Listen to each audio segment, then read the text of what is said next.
Olá, pessoal. Boa tarde a todos. Vamos lá para mais uma aula, a convite do canal Help Química. Vamos entender aí sobre um pouquinho do tipo de interação intermolecular, chamado de polo instantâneo, de polo induzido, né? Aproveitando a chance, vamos lá? Se inscreva no nosso canal, dê o seu joinha, curta o nosso vídeo, compartilhe com seus amigos, familiares, né? E vamos alcançar aí o maior número de pessoas possíveis para que nosso canal possa crescer e continuar aí auxiliando vocês aí nas suas aulas de química, certo? Então vamos lá. Vamos entender primeiramente o que significa, né, essa palavrinha linda aí de polo instantâneo e de polo induzido, tá? Que vai tratar do mesmo conceito, tá? Que a gente chama também de forças de London, né? Quando a gente fala de polo instantâneo e de polo induzido, né, muitas das pessoas falam forças de London, né? Ou seja, London foi o responsável por estar estudando esse tipo de interação, tá? Então, o que acontece aí? Esse tipo de interação, ele só vai acontecer entre as moléculas apolares, né? E o que são moléculas apolares? São moléculas que não formam o quê? Polos, né? Então, ou seja, moléculas que eu vou ter ausência de polo, ou seja, eu não vou ter cargas nem para um lado nem para o outro, certo? Bom, então vamos entender aqui inicialmente o que acontece. Nós temos aqui um átomo de iodo, certo? E esse átomo, ele vai apresentar algumas características. Então vamos entender aí quais são as características desse átomo bonitinho aí. Então nós temos aqui, né, o iodo. Vamos entender aqui, ó. Então nós temos aqui o iodo.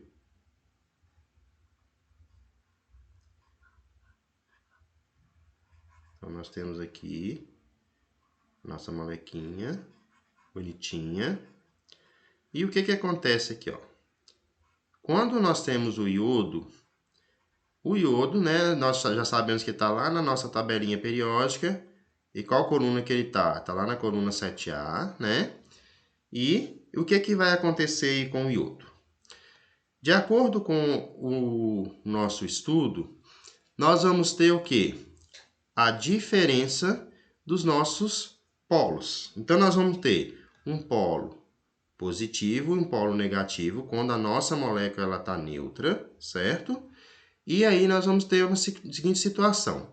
Nós vamos ter aqui a representação dos nossos vetores, tá? O que são os nossos vetores? Os nossos vetores vão ser a representação, né, do nosso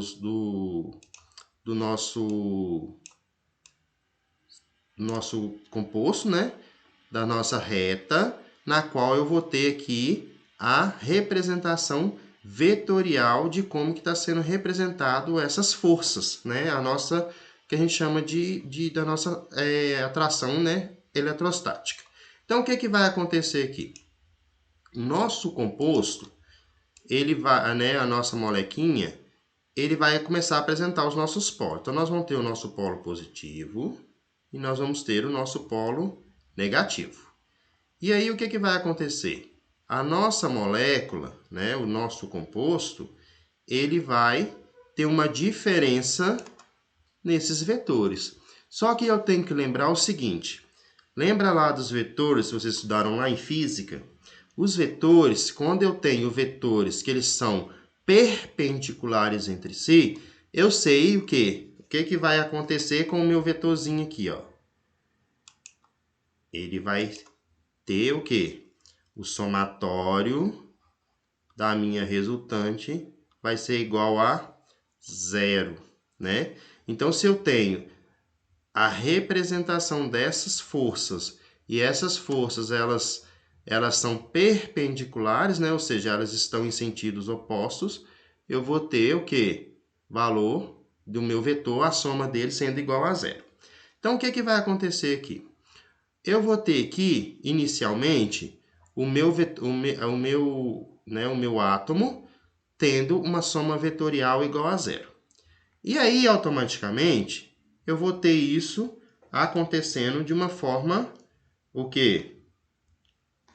Natural, né? Ou seja, o meu átomo, ele vai o quê?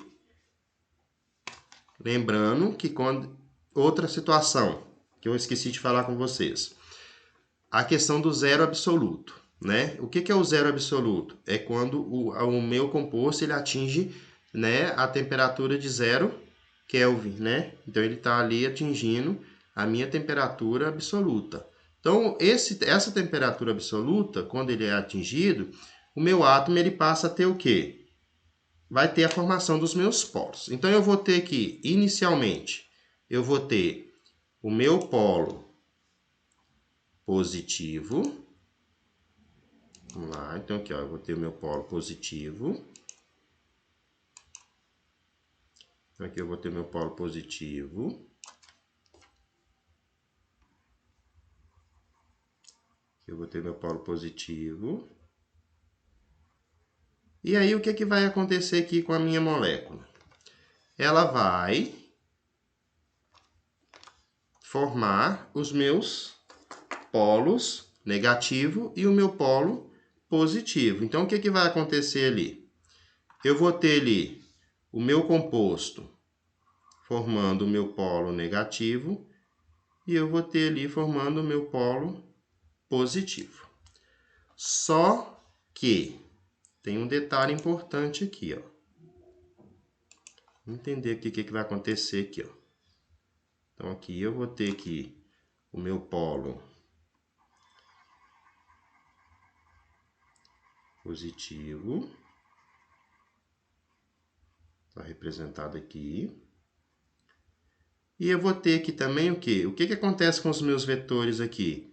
Eles vão tomar situações diferentes, né? Se esses meus vetores eles estão tomando situações diferentes, o que vai acontecer? Esses vetores passam a o quê? Assumir um valor. Lá na física, vocês devem ter visto que o vetor, quando ele vai assumindo outras condições, vocês vão tendo uma forma diferenciada para fazer o cálculo, certo?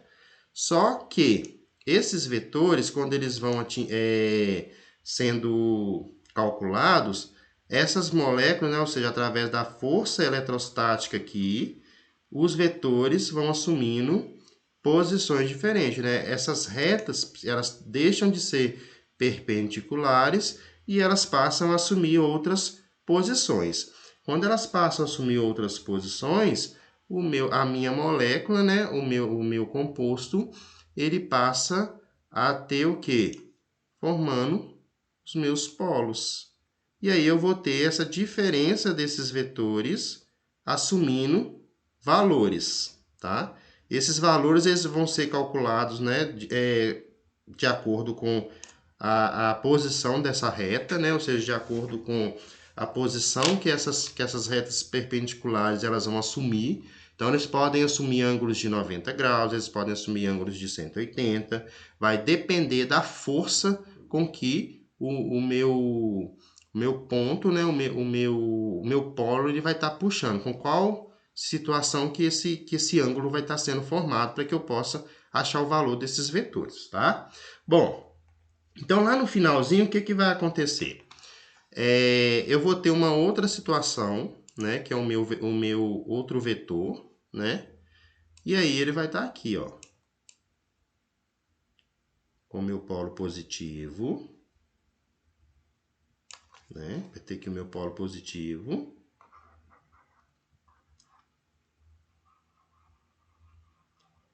E eu vou ter também o meu polo negativo. Então, aqui o meu polo negativo.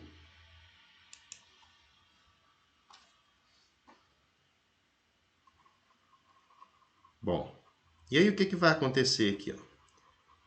Através desse dipolo instantâneo, é como se ele obrigasse aquele composto a formar por um instante, né, por um momento, um polo. Então, ele forma o meu polo positivo e ele forma o meu polo negativo. É como se ele formasse isso aqui de forma instantânea, né? Ou seja, para aquele momento, ele vai estar sendo formado esse polo e por um outro momento esse polo deixa de existir, certo? Isso aqui ele não acontece de forma permanente, né? Então, o que vai acontecer aqui? Eu vou ter a formação do polo negativo, né? Igual eu mostrei aqui para vocês. Vou ter a formação do polo positivo. E aqui vai acontecer o quê? A interação entre essas moléculas.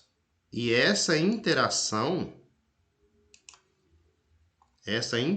que vai acontecer aqui, ó, entre essas moléculas, é que eu chamo de polo instantâneo ou de polo induzido. Ou seja, é a interação momentânea que acontece entre esses compostos, certo? Bom, então vamos entender aqui como que a gente aplica isso no exercício que tem essas substâncias, na qual eu vou precisar identificá-la, né? Qual que é o tipo de interação que vai acontecer entre essas moléculas. Então vamos lá. Dada a molécula abaixo, indique qual deverá realizar a interação intermolecular de polo instantâneo e de polo induzido. Como eu expliquei para vocês, né, a questão vetorial é que vai determinar se ela vai assumir essa condição de dipolo instantâneo, tá? Eu preciso sempre observar a questão vetorial. Eu não posso esquecer disso, tá? Então vamos entender. Na letra A, nós temos essa molequinha aí, né? E eu preciso saber o que está acontecendo aqui. Qual o tipo de interação intermolecular que está acontecendo entre elas. Bom, primeiro passo para eu saber, para eu identificar essa molécula, eu preciso saber se ela é polar ou apolar, né? Nós vimos aí que a interação de polo instantâneo, ela vai acontecer entre as moléculas apolares, né? Ou seja, quando eu tenho ausência de polos. Se eu tenho ausência de polos e na letra A eu não tenho, eu só vou ter aqui carbono e hidrogênio ligado para formar esse composto, eu não tenho diferença vetorial aqui. Então, a minha soma vetorial aqui vai dar igual a 0, né? Então, ou seja, a minha soma vetorial vai ser igual a 0. Então, se eu sei que a minha soma vetorial ela vai ser igual a 0, significa que eu não tenho nenhum composto tentando puxar esse par eletrônico para ele, o outro também ele não vai tentar puxar esse par eletrônico para ele, e a força entre elas vão se anular, dando a minha resultante igual a 0. Então, com isso, eu identifico, né, que a minha molécula ela vai ser o quê? Apolar, ou seja, ausência de polos, ok? Se eu já sei que a molécula ela é apolar, automaticamente eu já vou conseguir classificá-la ela. Como, de que forma? Identificando o tipo de interação intermolecular que acontece ali, que a gente chama de DI, dipolo instantâneo, dipolo instantâneo. Por quê? Se ela é uma molécula apolar, significa que o quê? O momento vetorial ali vai ser igual a 0, né? A minha resultante vetorial vai ser igual a 0, automaticamente eu vou ter ali uma interação de polo induzido, ok? Bom, outro detalhe também muito importante que vocês não podem esquecer. Professor, toda molécula apolar eu posso classificá-la como dipolo induzido ou dipolo instantâneo? A partir do momento que eu tenho a minha resultante igual a 0, eu posso classificá-la ela como dipolo instantâneo. O que eu preciso entender é bater o olho na minha molécula e eu preciso enxergar isso de uma forma através de quê? De vetores, para eu entender o que está acontecendo entre um composto, entre um átomo e o outro, para ver se ali eu estou tendo alguma diferença, né, de questão de dessa força eletrostática que está acontecendo ali entre esses compostos, tá? Entre esses átomos. Se eu tenho conhecimento que essa diferença ela vai dar uma resultante igual a zero, eu já classifico automaticamente a substância como apolar, dipolo induzido, dipolo induzido, certo? Vamos entender aqui a letra B, o que acontece. Na letra B, eu tenho aqui um composto que tem a presença de oxigênio e hidrogênio, tem um composto também que tem presença de carbono, né? Então, aqui eu vou ter um CH3, certo? Só um minutinho. Então, aqui eu vou ter o CH3. E aqui em cima também eu vou ter um CH3. Aí eu vou observar o seguinte. Se eu tenho CH3, CH3, e eles estão aqui, ó, um oposto do outro. Eu tenho aqui OH, e eu tenho OH aqui também. Então, eu vou classificar isso aqui de que forma? Tá tendo diferença vetorial entre eles aqui? Não, né? Então, a minha resultante, né? A minha resultante vetorial aqui vai ser igual a zero, né? Ou seja, eu tenho uma reta que puxa o meu par eletrônico para cá e eu vou ter uma reta puxando o meu par eletrônico para cá. Vetores com lados opostos, automaticamente resultante igual a zero, tá? Isso aqui me classifica a molécula como apolar. Se eu classifico a molécula como apolar, automaticamente dipolo instantâneo, dipolo induzido, certo? Então, pessoal, o que a gente precisa entender é a questão, né, da resultante desses vetores. E eu vou observar isso de acordo com a posição, né, que o meu elemento está. Então, ou seja, eu preciso observar se ele está puxando um par eletrônico para ele ou não, se ele está sendo, se essa diferença da posição dele vai anular o meu vetor. Então, eu preciso observar essas condições para eu classificar a molécula como apolar, tá? Na letra C, a gente o quê? Precisa entender alguma situação aí. Olha o que eu tenho aqui na letra C. Eu tenho oxigênio ligando com hidrogênio. Eu tenho flúor e eu tenho cloro. Cada um tem uma eletronegatividade diferente uma da outra. Então, se eu tenho eletronegatividade diferente, automaticamente isso aqui vai assumir o quê? Uma substância polar, né?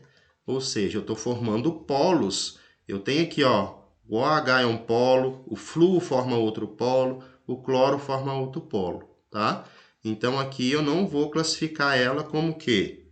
Dipolo instantâneo, né? Ou dipolo induzido, porque não faz esse tipo de ligação, tá? Por que ela não faz? Porque formou polos. A ligação de polo instantâneo e de polo induzido, ela só vai existir quando eu tenho moléculas apolares, beleza? Bom, vamos ver aqui um outro exercício treino aqui. Momento dipolar é a medida quantitativa da polaridade de uma ligação. Então, o que a gente precisa entender aqui, ó? Em moléculas apolares, a resultante dos momentos dipolares referente a todas as ligações apresenta momentos dipolares igual a zero. Foi o que eu falei, né? Soma vetorial igual a zero, automaticamente molécula apolar, certo? Então, entre as substâncias abaixo, ele quer saber qual que vai ter um momento dipolo igual a zero, tá? Ou seja, é quando eu vou calcular essa diferença de vetores e essa diferença vai dar igual a zero, né? A resultante desses vetores vai dar igual a zero. Então, o que vai acontecer aqui? Eu vou montar, eu tenho aqui, ó, o CH4, né, que é o meu metano. Eu tenho o CS2, que é o sulfeto de carbono, né? Eu tenho o gás nitrogênio e eu tenho um ácido aqui, que é o ácido bromídrico, certo? Bom, então, o que vai acontecer aqui, ó? O CH4, ele vai ser uma molécula que vai assumir essa condição aqui, ó. Vamos tentar representar essa molécula aqui através da sua ligação. Eu tenho o carbono, que é o meu elemento central, certo? Esse carbono, ele está fazendo 4 ligações, certo? Então, eu vou representar isso de que forma? Através da... Qual que é esse tipo de ligação aqui? Estrutura, né? Ligação estrutural. Então, bom, então eu vou ter aqui carbono ligando a hidrogênio. Eu vou ter também um outro carbono ligado a um outro hidrogênio, né? Lembrando que a gente tem que lembrar da geometria da molécula, certo? Como que quem é o mais forte que está puxando o par eletrônico para ele, certo? Então aqui eu vou ter outro hidrogênio ligado aqui, certo?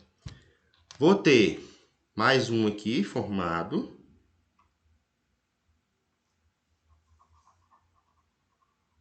Outro formado aqui, vai ter um outro hidrogênio aqui, né? E eu vou ter um outro aqui ligado aqui.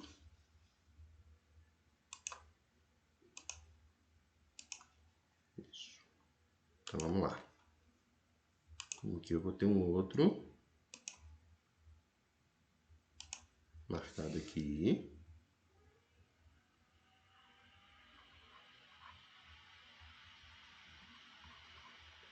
A gente chama aqui o H, certo? Bom, então eu representei aqui de uma forma de acordo com a geometria da molécula, né? Então eu vou ter aqui o carbono como elemento central ligado a 4 hidrogênios. Lembrando que esse hidrogênio aqui, né, se a gente for... Por que ele está com esses tracinhos? É para representar que ele, dentro de uma visão 3D, esse hidrogênio aqui ele fica aqui para trás, tá? É como se ele ficasse atrás aqui do carbono, tá? Bom, então o que vai acontecer aqui? Como que eu vou identificar se ela é polar ou se ela é apolar? Eu estou tendo alguma diferença vetorial aqui? Não, por quê? A mesma força com que o hidrogênio vai puxar o par eletrônico aqui, aqui tá, o outro hidrogênio vai, o outro hidrogênio vai, o outro hidrogênio vai. Então, a resultante disso aqui é igual a zero. Se a resultante disso aqui é igual a zero, a molécula ela é apolar. Então, ou seja, DI. Ok? Outra situação, que é o do sulfeto de carbono. O que acontece com o sulfeto de carbono? Eu tenho aqui, ó, enxofre, fazendo uma dupla com carbono e fazendo outra dupla com outro enxofre. O que vai acontecer aqui? Eu estou tendo diferença vetorial aqui? Não. Por quê? Por que eu não estou tendo? Apesar de eles estarem em um ângulo reto, a mesma força que o enxofre está puxando o par eletrônico para ele do lado esquerdo, ele também vai puxar com a mesma força para o lado direito. Se eles estão puxando com a mesma força e eles estão em sentidos opostos, a minha resultante vetorial vai ser igual a zero. Resultante vetorial igual a zero, molécula apolar. Ok? E o N2? Como é que vai ficar o N2? O N2, eu vou ter nitrogênio fazendo uma ligação tripla com outro nitrogênio. Diferença vetorial, né? Força eletrostática. A mesma força com que o nitrogênio do lado esquerdo está puxando o par eletrônico para ele, ele também vai estar puxando para o lado direito. Resultante igual a quanto? Zero, né? Se eu tenho a resultante disso aqui igual a zero, a molécula é o quê? Apolar. E o bromo? Como é que vai ficar o bromo? Mas é o ácido bromídrico, né? No caso aqui, eu tenho hidrogênio ligado com o bromo. E aí eu preciso entender o seguinte: o hidrogênio ele tem um polo positivo. E aqui um polo negativo. Por quê? Porque eu tenho bromo, que é um metal, ligado a hidrogênio. Então, eles estão fazendo o quê? Ligação iônica, certo? Se eu tenho HBr, que é a minha substância, e eu tenho o bromo sendo o elemento que tem mais força que o hidrogênio, então ele vai puxar esse par eletrônico para ele. Se ele puxa o par eletrônico para ele, essa substância ela é o quê? Polar. Isso aqui nós vamos entender na nossa próxima aula, ok? Como que a gente identifica qual tipo de interação intermolecular que acontece entre as substâncias polares, ok? Bom, deixa o seu joinha, dá o seu help e até a próxima aula.